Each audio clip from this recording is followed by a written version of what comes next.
在地新闻继续来看德联邦地虎场，伫这个大甲妈了警的时阵，抢救惹事端。云林县警察局配合着警政署来执行扫污的专案，抄到枪击改造的工厂，甲这个毒品的分装场，抓到12个嫌犯。其中有一个成员，就是抢到这个德联邦地虎场的名号，伫个云林地区为非三做。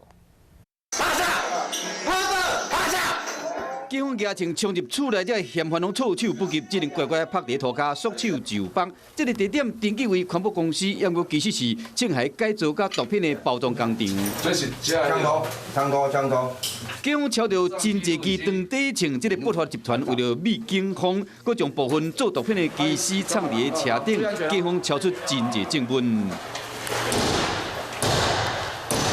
云林县警察局配合警政署执行扫污专案，总共抓到12个嫌犯。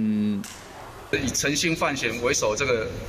暴力集团在本辖涉犯多起的这个砸车砸店的这个案件，投靠这个竹联帮第5堂云林分会的这个许姓会长，然后从事这个酒店还有8大行业的这个维师。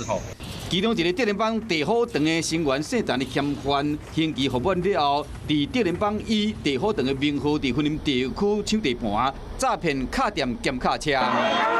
进前，德联邦地虎场伫大甲妈绕境进乡抢救惹代志，和警政署长陈家钦放了讲，所有惹代志的人拢总爱抓起来。 配合警政署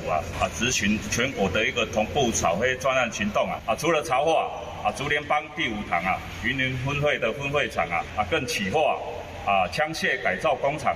以及毒品分装厂另外，这波扫行动，警方佫抓到以物业管理顾问公司的名义对外放荡内所有不法的分子，拢都予警方以组织犯罪、暴力讨小等等的名义上办。